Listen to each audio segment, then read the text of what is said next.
Greetings everyone. Hope you all are in good health. Myself Krina Panchal from Group 5 is going to present our conceptual design proposal based on eco-urban analysis of city Chicago. Chicago on Lake Michigan is among the largest cities in USA. It is famed for its bold architecture. It's third most populated city in United States as well. It is an international hub for finance, culture, commerce, industry, education, technology and many more. One of the city's most attractive feature is its miles of well-used parks and other public spaces as well. These spaces, the lake and green spaces, provide a moderating climate change by slightly warming the areas and generating occasionally large effect showers and snowfall as well. After the brief introduction of the city, let's move on. This is a city based in a social media analysis. The moving boxes here represent the photos taken at that particular spot. We can derive from this point that the Millennium Park near the Lake Michigan is the most socially interactive area, followed by the Chicago River Walk. The map highlighted has the important nodes and junctions, adds more value to the statement. Here the yellow and the red lines represent the most active areas of the city. To narrow down the areas for further more detailed analysis, we selected a radius of approximately 1 kilometer in which Millennium Park is the epicenter. First up is the view analysis, which states the areas which has the most views. Based on this, we selected 3 sites.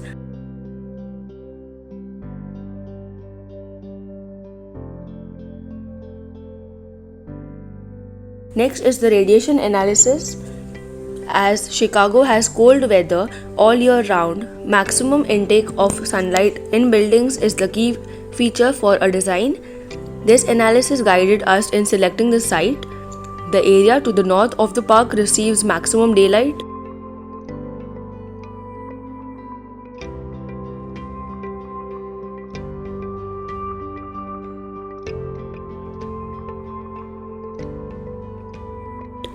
So based on all the study, we concluded that the site 2 is the best possible choice for the design proposal. For better visual study, following are some images from the existing skyscraper. As you all can see, the area holds stunning views which we have tried to enhance through our design as well. Getting into the conceptual design part, the primary cubical structure obstructs the wind flow on the leeward side, whereas the helical form maximizes the wind flow, creating pressure difference. The effective wind loading on the structure is increased by dynamic interaction between the motion of the building and gusting of the wind. Voronoi. Let us understand what this word means. The partitioning of a plane with endpoints such that polygons contain exactly one generating point, which is at the equal distance from the other points. Incorporating this into our exoskeleton, which will maximize the stability and also provide an unobstructed view of the city. Innovation in the design is brought up with the kinetic approach to the design.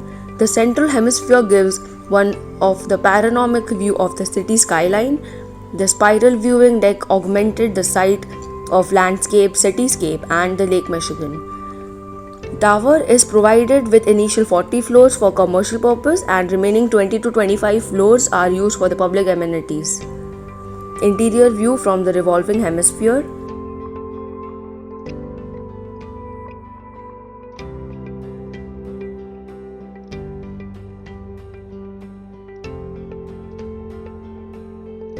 Next are the scripts of Grasshopper we use to achieve our final form.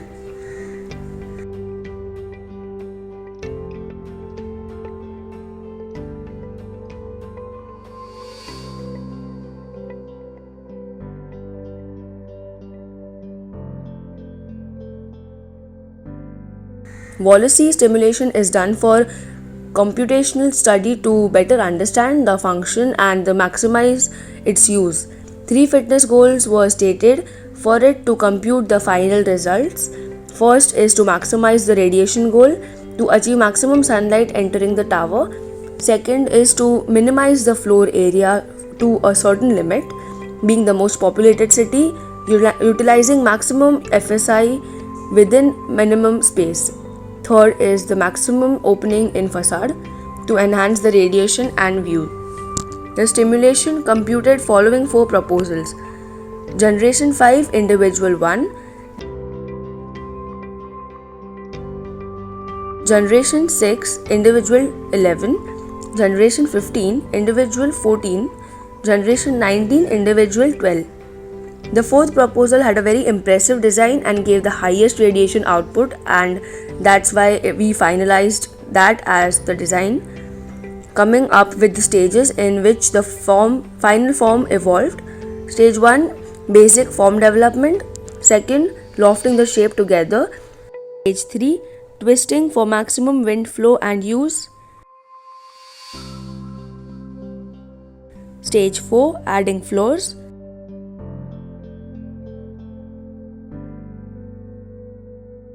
Stage 5, facade development. Stage 6, adding the spiral observation deck.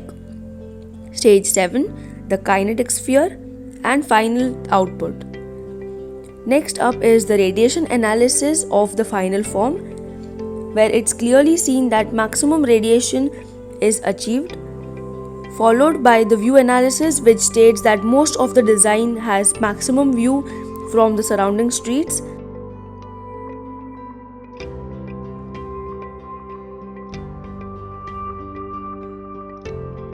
This is something of the views of the design and the surrounding.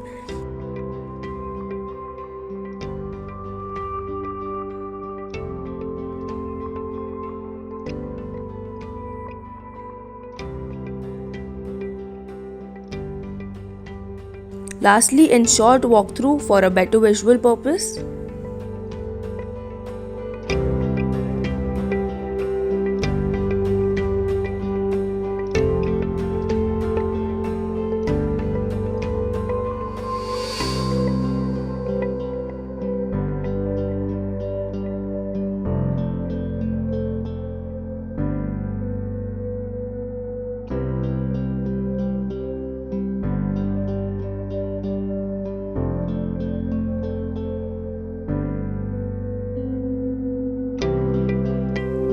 As it is rightly said, give me a place to stand and I will move the world around, which we believe is somewhat depicted into our design. Thank you.